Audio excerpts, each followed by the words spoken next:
মাথায় ওনাদের খোপায় মালা পরিয়ে দিয়ে ভাবেন যে ওনারা হলেন তাদের পায়ের ধুলোর সমান।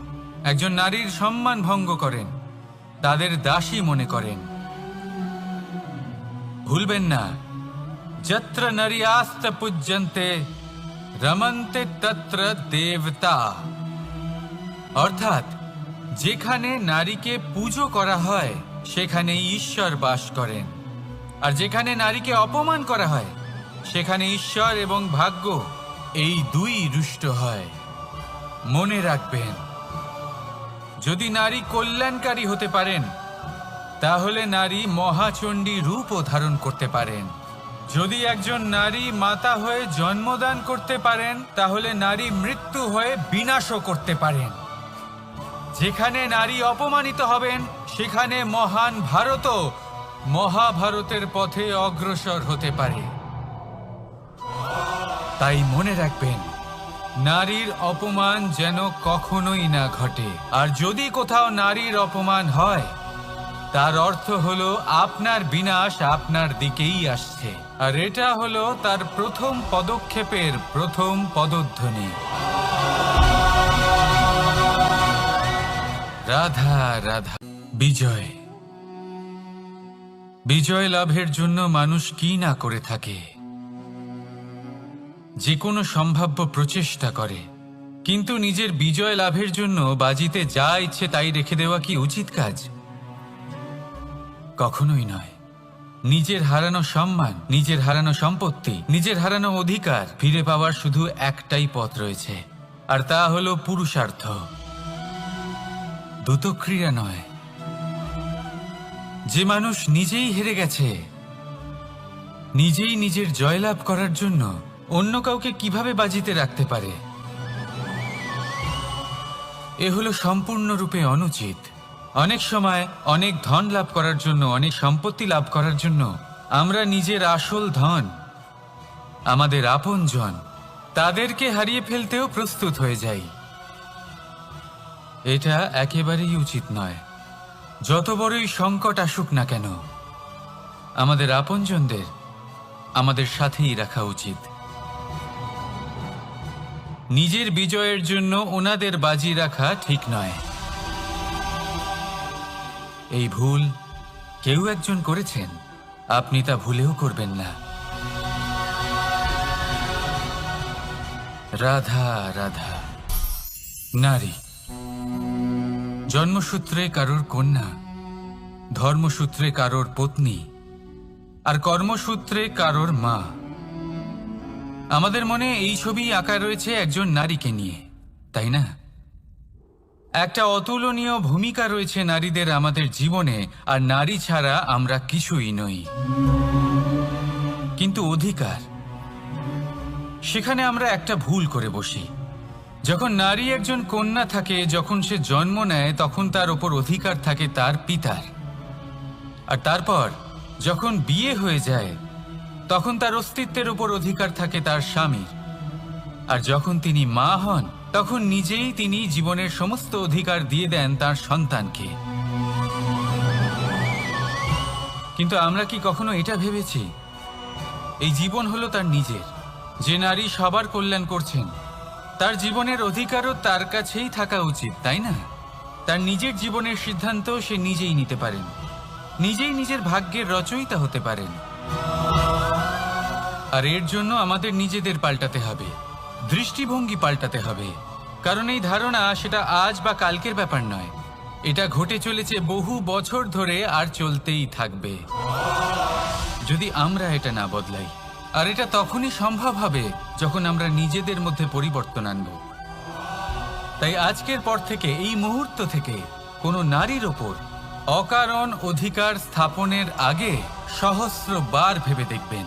কারণ যখন নারী নিজের অধিকার কেড়ে নিতে বাধ্য হবেন তখন শুধু এবং শুধুমাত্র বিনাশই ঘটবে। রাধা রাধা। ওনাদের মাথায় ওনাদের খোপায় মালা পরিয়ে দিয়ে ভাবেন যে ওনারা হলেন তাদের পায়ের ধুলোর সমান। একজন নারীর সম্মান ভঙ্গ করেন, তাদের দাসী মনে করেন। ভুলবেন না, যত্র নারীয়াস্ত পূজ্যন্তে রমন্তে তত্র দেবতা। অর্থাৎ যেখানে নারীকে পুজো করা হয় সেখানে ঈশ্বর বাস করেন, আর যেখানে নারীকে অপমান করা হয় সেখানে ঈশ্বর এবং ভাগ্য এই দুই রুষ্ট হয়।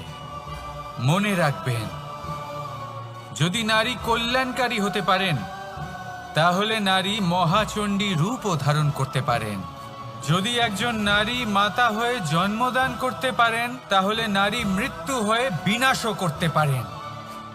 যেখানে নারী অপমানিত হবেন সেখানে মহান ভারতও মহাভারতের পথে অগ্রসর হতে পারে। তাই মনে রাখবেন, নারীর অপমান যেন কখনোই না ঘটে। আর যদি কোথাও নারীর অপমান হয় তার অর্থ হলো আপনার বিনাশ আপনার দিকেই আসছে, আর এটা হলো তার প্রথম পদক্ষেপের প্রথম পদধ্বনি। রাধা রাধা। যদি সন্তান কোনো দুষ্কর্ম করে তাহলে সেই অপরাধ শুধু কি সেই সন্তানের?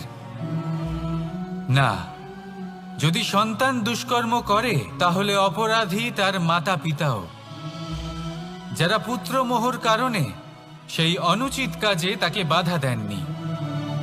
অপরাধী হলেন তার পিতামহ, যিনি নিজের কর্তব্যবোধের কারণে নিজের পরিবারের যত্ন নেননি, যিনি সন্তানকে কখনো শাস্তি দেননি। অপরাধী হলেন তার সেই গুরুও, যিনি নিজের শিষ্যের সেই দুষ্কর্ম দেখেও তাকে প্রতিহতও করতে পারেননি। একজন হবু রাজার কর্তব্য হলো নিজের প্রজার কাছে সে যেন এক উদাহরণ প্রস্তুত করতে পারে, কিন্তু যদি এত অনুচিত উদাহরণ প্রস্তুত হয়ে থাকে তাহলে মা বাবার, বাড়ির বয়োজ্যেষ্ঠদের কর্তব্য হলো ওনারা যেন সেটা সেখানেই থামায়, হয় ভালোবেসে নয়তো শাস্তি দিয়ে। যদি না থামানো হয় তাহলে মহাভারত অবশ্যম্ভাবী। অনেক ব্যক্তির মনে একটা প্রশ্ন জাগে আমাকে আর রাধাকে নিয়ে। বলেন যে, না আমি আর রাধা একসাথে থাকি, না আমাদের বিয়ে হয়েছে, আমি এখানে দ্বারকাতে ও ওখানে বর্ষণাতে, তাও এত ভালোবাসা কি করে? এ কেমন সম্পর্ক? আমি তাদের একটা সহজ কথা বলতে চাই। আপনি কখনো আয়নার দিকে দেখেছেন? নিজের দুই চোখের দিকে তাকিয়ে জিজ্ঞাসা করুন, এই দুই চোখ একসাথে কেন বন্ধ হয়, একসাথে কেন খোলে, একসাথে কেন ঘুমোয়, একসাথে কেন কাঁদে? আজীবন কোনো এক মানুষের সাথে সম্পর্ক রাখা অবশ্যই। তাহলে আসুন আমার সাথে নিঃস্বার্থভাবে ভালোবেসে বলুন, রাধা রাধা। মানুষ, কোনো ব্যক্তির নির্মাণ হয় কিভাবে?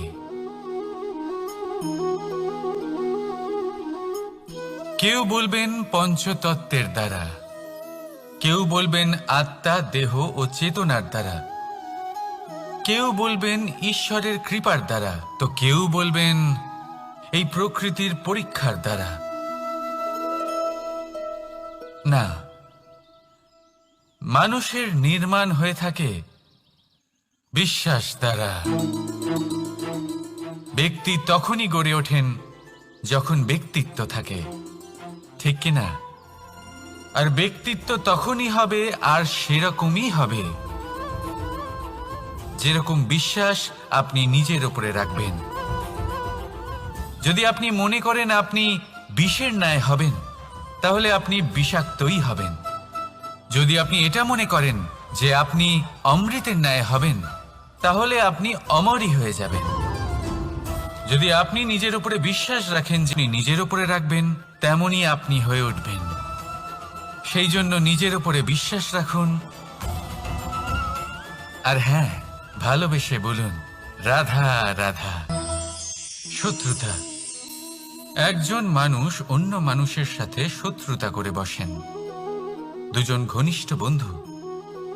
এমনও এক সময় আসতে পারে যখন এনারা একে অপরের শত্রু হয়ে ওঠেন। এর অনেকগুলো কারণ হতে পারে, কিন্তু মূল কারণ হলো আলোচনা। আগে হ্যাঁ, আপনি যদি কারোর বিষয়ে আলোচনা করেন তাহলে সে আপনার শত্রু হয়ে যেতে পারে। এবার মনে একটা প্রশ্ন আসতে পারে যে এটা কিভাবে সম্ভব হতে পারে? আলোচনা এটা তো অত্যন্ত জরুরি। যদি আমি নিজের বন্ধুর খারাপ কাজের বিষয়ে আলোচনাই না করি তাহলে সে শুধরবে কি করে? এ কথা সত্যি যে আলোচনা আবশ্যক, কিন্তু তার থেকেও বেশি গুরুত্বপূর্ণ এবং আবশ্যক হলো আপনার এই সিদ্ধান্ত। আপনার মনে হয় আলোচনা আবশ্যক, তাহলে সর্বপ্রথম সময়, পরিস্থিতি আর স্থানের কথা মনে রাখবেন, নয়তো এই আলোচনা আপনাকে খুব ভোগাতে পারে। তাহলে আসুন আমার সাথে ভালোবেসে বলুন, রাধা রাধা। আপনার জীবনেও কি সমস্যা রয়েছে? অবশ্যই থাকবে। প্রত্যেকের জীবনেই সমস্যা থাকে। প্রত্যেক মানুষ জিজ্ঞাসাও করেন যে এই সমস্যা আসলে কি আর কেন আসে এ জীবনে। আপনাকে একটা কথা বলে দিই যে সমস্যা আসলে সেটা নয় যা আপনার পথে বাধা সৃষ্টি করে, বরং সমস্যা হলো সেটাই যেটা আপনি তখন দেখতে পান যখন আপনার একাগ্রতা আপনার পথ থেকে, আপনার লক্ষ্য থেকে সরে যেতে থাকে। আর এই সমস্যাগুলি দূর করার জন্য, এর সমাধান করার জন্য একটাই পথ আছে, নিজের সমস্ত ভাবনা আরো একবার একাগ্র করুন নিজের পথের দিকে, নিজের লক্ষ্যের দিকে। আপনার সমস্ত ভাবনা যদি কেন্দ্রীভূত হয় নিজের লক্ষ্যে, তাহলে এই সমস্যা দূরে থাকবে। যদি এরকম না হয়, যদি আপনার মন একটু অন্যদিকে চলে যায়, তাহলে এই সমস্ত সমস্যা আবার সামনে চলে আসে আর বাড়তেও থাকে। দেখুন, যেখানে আপনার লক্ষ্য রয়েছে, বাণ যদি সেখানেই চালাতে হয়, তাহলে দৃষ্টি তো সেদিকেই রাখতে হবে।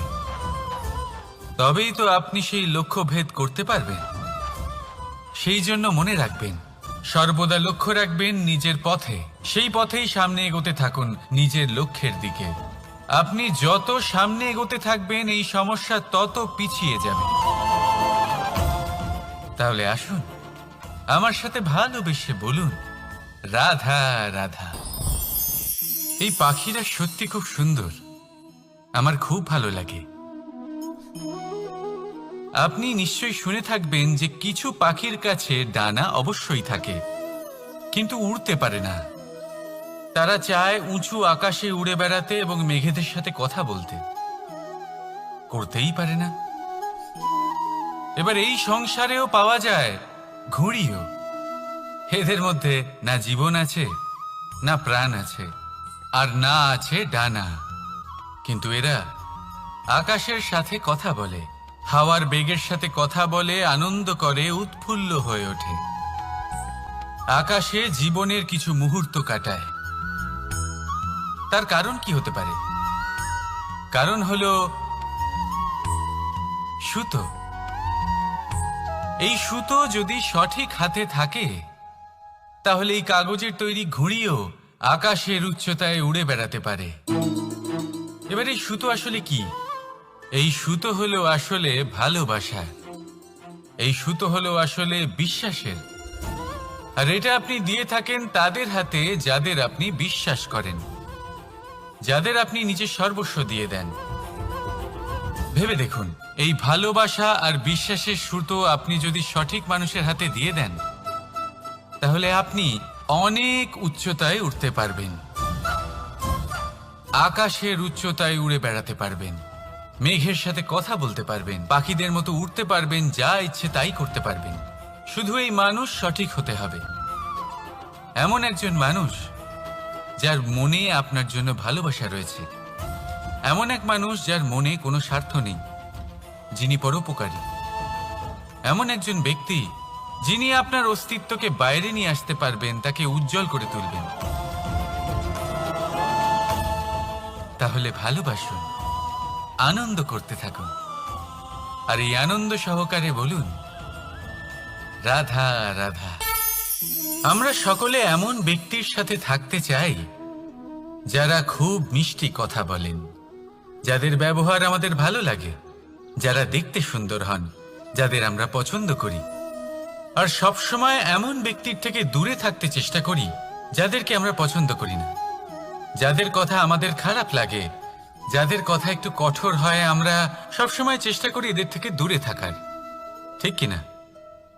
কিন্তু যদি বাস্তবটা দেখি, তাহলে এই কঠোরতা জীবনে শান্তির প্রলেপ দেয়। ওষুধও একটু কড়াই হয়, কিন্তু এ কি করে? আমাদের সুস্থ করে তোলে। ঠিক সেইভাবেই ভালোবাসার এই অধ্যায় একটু কঠিন, একটু কড়াও মনে হতে পারে, কিন্তু এর ফল সবসময় আপনাদের স্বাস্থ্যের পক্ষে ভালোই হয়। সেই জন্য যদি কেউ আপনার নিন্দে করে, আপনাকে কড়া কথা শোনায়, আপনার ব্যাপারে আলোচনা করে, তার মানে এটা নয় যে সে আপনার শত্রু। হতে পারে তিনি আপনার বন্ধু হন, আপনার জন্য ভালো চান, আপনাকে শুধরে নিতে চান, আপনার মধ্যে কোনো পরিবর্তন দেখতে চান। সেই জন্য কখনো কারোর কথা শুনে বা কাউকে দেখে প্রাথমিকভাবে এই সিদ্ধান্ত নেবেন না যে তিনি আপনার শত্রু হন নাকি আপনার বন্ধু হন। এমনও শত্রু হয়ে থাকেন যে গুড়ের মতো মিষ্টি মিষ্টি কথা বলে আসলে আপনাকে বিষ পান করিয়ে দেবেন। আর এমনও বন্ধু থাকেন যারা আসলে নিমের মতো কড়া কথা বলেন কিন্তু আপনাকে অমৃত পান করান। এদের মধ্যে পার্থক্য করতে জানতে হবে, কে আসলে শত্রু হন আবার কে আসলে মিত্র হন। এই পার্থক্য যখন আপনি করতে শিখবেন, তখন আপনি এই সংসারের সব থেকে সুখী প্রাণী হয়ে উঠবেন। এই পার্থক্য বোঝা সহজ নয়, কিন্তু অবশ্যই আবশ্যক। রাধা রাধা। অসুখ। এমন কোনো মানুষ আছেন এই সংসারে যার অসুখ করে না? প্রত্যেক মানুষ কখনো না কখনো অবশ্যই অসুস্থ হয়েছে, তার এই শরীর রোগের শিকার অবশ্যই হয়েছে। এবারে দেখুন, এই রোগ আসে আবার এই রোগ চলেও যায়, কিন্তু সেই রোগ আমাদের কষ্ট দিতে কেন সক্ষম হয়? কারণ হলো স্বচ্ছতা। যদি এই স্বচ্ছতা শরীরে না থাকে, তাহলে মানুষকে শারীরিক কষ্ট পেতেই হবে। ঠিক সেইভাবেই অত্যন্ত প্রয়োজনীয় হলো এই স্বচ্ছতা যেন মনেও থাকে। যদি এই স্বচ্ছতা মনে না থাকে, তাহলে মানুষ চারিত্রিকভাবে কষ্ট সহ্য করেন। এবারে নিবারণ কি হতে পারে? বড়ই সহজ এর উপশম। যদি রোগ শরীরে হয়, তাহলে সর্বপ্রথম স্বচ্ছতা বজায় রাখতে শিখুন, এই শরীরকে পরিষ্কার রাখতে শিখুন। বিচক্ষণতার সাথে এই রোগের সম্মুখীন হন, ভয় পাওয়ার কোনো দরকার নেই। ব্যায়াম করতে থাকুন, সব ঠিক হয়ে যাবে। সেইভাবেই যদি এই অসুখ মনে হয়, তাহলে কি করা যায়? সর্বপ্রথম তার আধারের উপরে নজর দিন। আপনার এই আধারই হলো আপনার আহার। যা আপনি আহার করবেন সেরকমই মানুষ হয়ে উঠবেন। সেইভাবেই আপনি যেরকম ভাবেন সেরকমই মানুষ হয়ে উঠবেন। সেই জন্য নিজের ভাবনাকে শুভ করুন, নিজের দৃষ্টিভঙ্গিকে শুভ করে তুলুন, সবকিছু সঠিক হবে। আপনার আমার সবার মধ্যেই এক রাক্ষস বাস করে, তার সম্মুখীন হন, তাকে পরাস্ত করুন। তাহলে এই রোগ সে শরীরেই হোক বা মনের মধ্যে, যদি সঠিক সময় তাকে আটকানো না যায়, তাহলে যে কোনো সময় তা মহামারীর রূপ ধারণ করবে। সেই জন্য সাবধানে থাকুন, সুস্থ থাকুন। তাহলে আসুন আমার সাথে ভালোবেসে বলুন, রাধা রাধা। বাজ পাখিকে পক্ষীরাজ বলা হয়। বাজের আয়ু হলো মোটামুটি 70 বছর। এবার 40 বছর হতে হতেই ওদের পালক লম্বা এবং ভঙ্গুর হয়ে যেতে থাকে, ঠোঁট বেঁকে যায়, ডানা ভারী হয়ে যায়, অর্থাৎ আগের মতো উড়তে পারে না, সেই শক্তি থাকে না। এবার সেই বাজ কি করবে? বাজ সব থেকে কঠিন নির্বাচন করে, নির্বাচন নিজের পুনর্স্থাপনার। সর্বপ্রথম একটা বিশাল পর্বতে যায়, একান্তে নিজের এক বাসস্থান তৈরি করে, আর তারপরে পাথরের সাথে নিজের ঠোঁট বারবার আঘাত করতে করতে সেই ঠোঁট ভেঙে ফেলে। তারপরে সে অপেক্ষা করে সেই ঠোঁট পুনর্নির্মাণ হওয়ার। তারপর সেটাই করে নিজের পালকের সাথে। তারপরে নিজের ডানা থেকে এক এক করে ভারী পালকগুলো ছিঁড়ে ফেলে দেয়। আর তারপর 150 দিনের এই যন্ত্রণা সহ্য করার পরে ও ফিরে। এই ছোট ছোট পদক্ষেপই বড় বড় শিখরে পৌঁছে দিতে পারে। তাহলে আসুন আর আমার সাথে ভালোবেসে বলুন, রাধা রাধা। আপনি কি কখনো জলকে নিজের মুঠোতে ধরে রাখার চেষ্টা করেছেন? চলুন আজ করা যাক।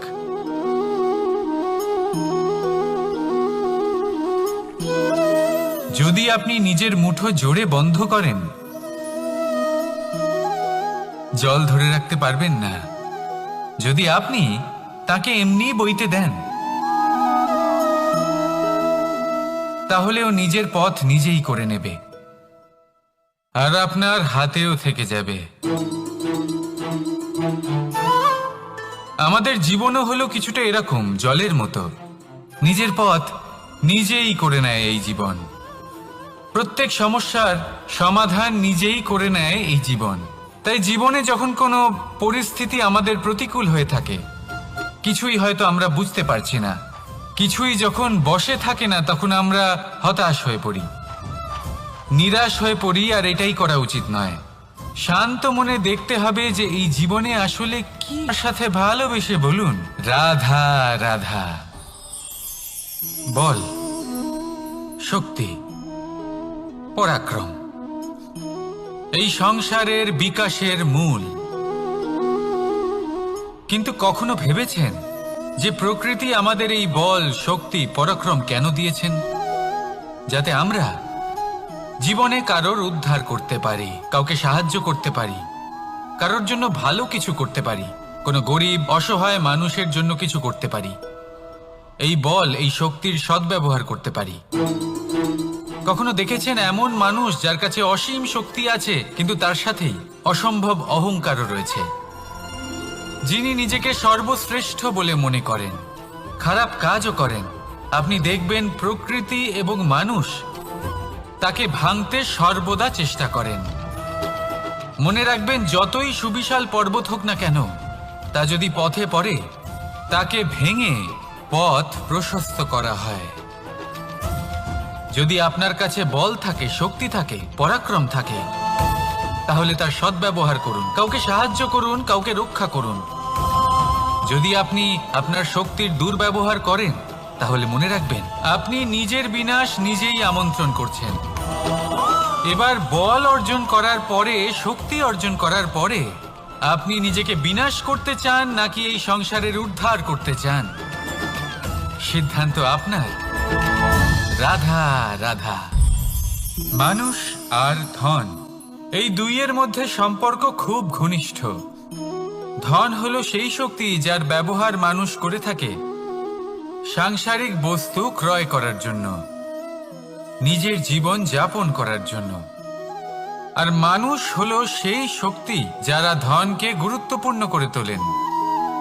এবার একটা কথা বলি, ব্যবহার করা উচিত ধনকে আর ভালোবাসা উচিত মানুষকে। এটা বেশিরভাগ মানুষই বোঝেন না। মানুষ এখানেই সব থেকে বড় ভুল করে বসেন। তারা ভালোবাসেন ধনকে আর ব্যবহার করেন মানুষকে। এ হলো অনুচিত। দেখুন, আপনি একটা সূচের দ্বারা যুদ্ধ করতে পারবেন না, আর কোনো তলোয়ার দ্বারা বস্ত্র সেলাই করতে পারবেন না, তাই না? কোনটা কিসের জন্য হয় সেটা বোঝা অত্যন্ত জরুরি। আপনিও সঠিক দিকে অগ্রসর হন। মানুষকে ভালোবাসুন আর ধনকে ব্যবহার করুন। যদি আপনি মানুষকে ব্যবহার করেন, তাহলে আপনি ভালোবেসে ফেলবেন ধনকে। আর এই ভালোবাসা ধীরে ধীরে পরিণত হবে লোভে, আর ধীরে ধীরে এটা আপনাকে বিনাশ করে দেবে। তাহলে সমস্ত মানুষকে ভালোবাসুন আর এইভাবে ভালোবেসে বলুন, রাধা রাধা। সাফল্য কে না চান? সাফল্য লাভ করার, শিখরে পৌঁছানোর আলাদাই একটা আনন্দ রয়েছে। আর আপনজনদেরও কে না চান? প্রত্যেক মানুষ চান যেন জীবনে তার কোনো আপনজন থাকে, যারা সবসময় তাদের সাথে থাকবে। কারণ আপনজনের সাথেই তো সাফল্যের আনন্দ সব থেকে বেশি পাওয়া যায়। কিন্তু আসলে কি হয়, অনেক সময় সাফল্যের খোঁজে সেই পথে চলতে চলতে আমরা আপনদের থেকে দূরে চলে যাই। না চাইতেও দূরে চলে যেতে হয়, ওনাদের সাথে সময় কাটাতে পারি না। আর আমরা ভুলে যাই যে সাফল্যের আসল আনন্দ আপনজনদের সাথেই পাওয়া যায়। সফল হওয়ার পরে আপনদের সাথে দেখা হলে তাদের চোখে আমাদের জন্য যে আবেগ থাকে, যে সম্মান, যে প্রেম থাকে, সেটাই হলো আসল পুরস্কার।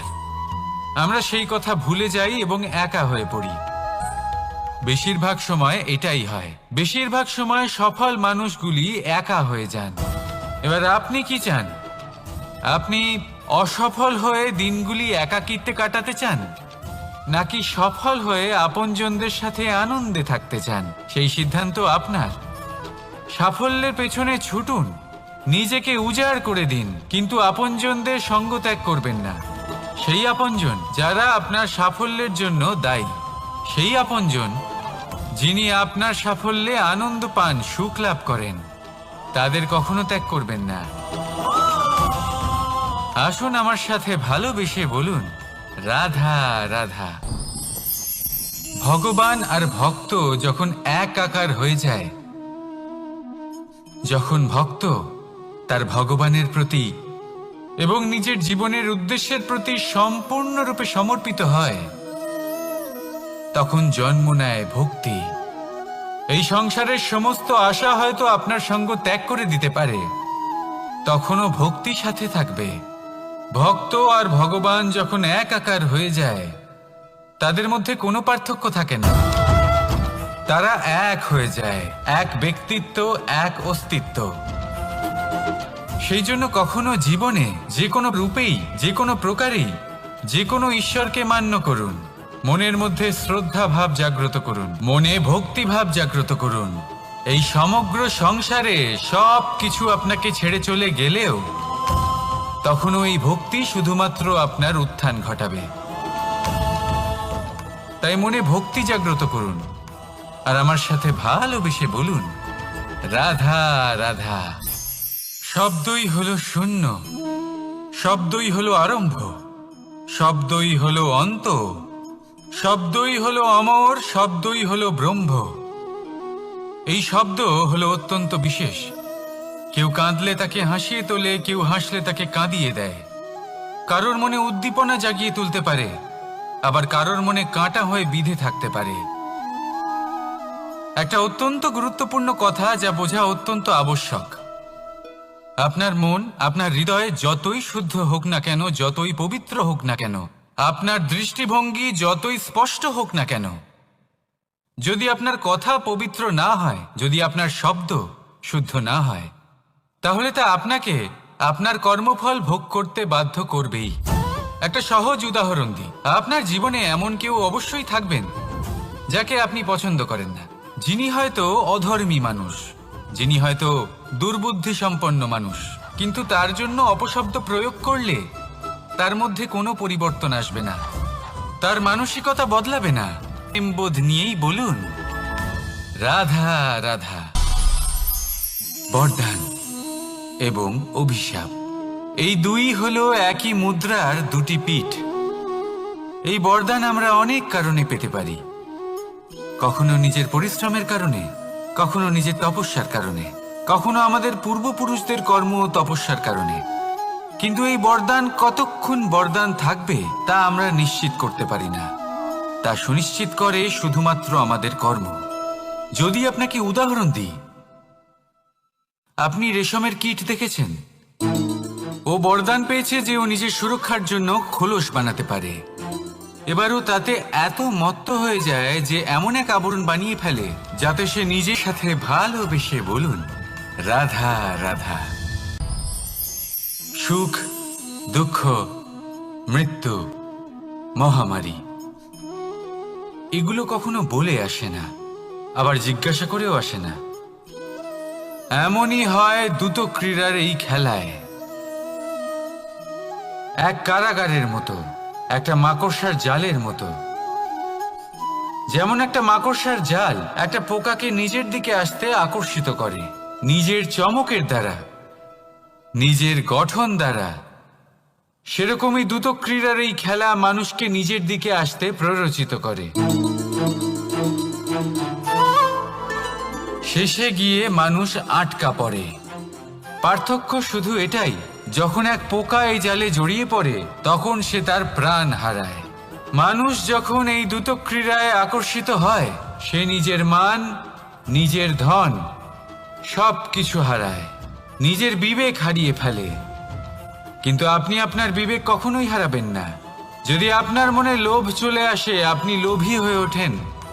যদি আপনি দুটো ক্রীড়ার এই খেলায় আটকা পড়েন, তাহলে মনে রাখবেন এই খেলা থেকে ফিরে আসা প্রায় অসম্ভবই বলা যায়। নিজের বিবেক কখনো হারাতে দেবেন না, কারণ বিনাশ আসার প্রথম লক্ষণ হলো বিবেকের বোধ চলে যাওয়া। এই প্ররোচনায় কখনো পা দেবেন না। আর আমার সাথে ভালোবেসে বলুন, রাধা রাধা। বিজয়, বিজয় লাভের জন্য মানুষ কি না করে থাকে, যে কোনো সম্ভাব্য প্রচেষ্টা করে। কিন্তু নিজের বিজয় লাভের জন্য বাজিতে যা ইচ্ছে তাই রেখে দেওয়া কি উচিত কাজ? কখনোই নয়। নিজের হারানো সম্মান, নিজের হারানো সম্পত্তি, নিজের হারানো অধিকার ফিরে পাওয়ার শুধু একটাই পথ রয়েছে, আর তা হলো পুরুষার্থ। দুটো ক্রীড়া নয়। যে মানুষ নিজেই হেরে গেছে, নিজেই নিজের জয়লাভ করার জন্য অন্য কাউকে কিভাবে বাজিতে রাখতে পারে? এ হলো সম্পূর্ণরূপে অনুচিত। অনেক সময় অনেক ধন লাভ করার জন্য, অনেক সম্পত্তি লাভ করার জন্য আমরা নিজের আসল ধন, আমাদের আপনজন, তাদেরকে হারিয়ে ফেলতেও প্রস্তুত হয়ে যাই। এটা একেবারেই উচিত নয়। যত বড়ই সংকট আসুক না কেন, আমাদের আপনজনদের আমাদের সাথেই রাখা উচিত। নিজের বিজয়ের জন্য ওনাদের বাজি রাখা ঠিক নয়। এই ভুল কেউ একজন করেছেন, আপনি তা ভুলেও করবেন না। রাধা রাধা। নারী জন্মসূত্রে কারোর কন্যা, ধর্মসূত্রে কারোর পত্নী, আর কর্মসূত্রে কারোর মা। আমাদের মনে এই ছবি আঁকা রয়েছে একজন নারীকে নিয়ে, তাই না? একটা অতুলনীয় ভূমিকা রয়েছে নারীদের আমাদের জীবনে, আর নারী ছাড়া আমরা কিছুই নই। কিন্তু অধিকার, সেখানে আমরা একটা ভুল করে বসি। যখন নারী একজন কন্যা থাকে, যখন সে জন্ম নেয়, তখন তার ওপর অধিকার থাকে তার পিতার।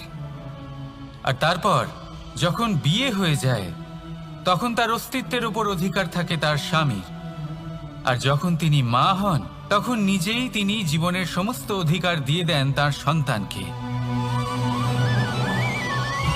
কিন্তু আমরা কি কখনো এটা ভেবেছি এই জীবন হলো তার নিজের?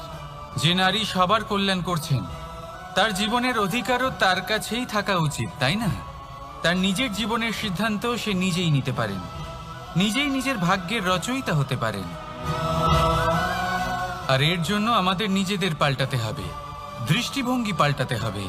কারণ এই ধারণা সেটা আজ বা কালকের ব্যাপার নয়, এটা ঘটে চলেছে বহু বছর ধরে, আর চলতেই থাকবে যদি আমরা এটা না বদলাই। আর এটা তখনই সম্ভব হবে যখন আমরা নিজেদের মধ্যে পরিবর্তন আনব। তাই আজকের পর থেকে, এই মুহূর্ত থেকে, কোনো নারীর ওপর অকারণ অধিকার স্থাপনের আগে সহস্রবার ভেবে দেখবেন। কারণ যখন নারী নিজের অধিকার কেড়ে নিতে বাধ্য হবেন, তখন শুধু এবং শুধুমাত্র বিনাশই ঘটবে। রাধা রাধা।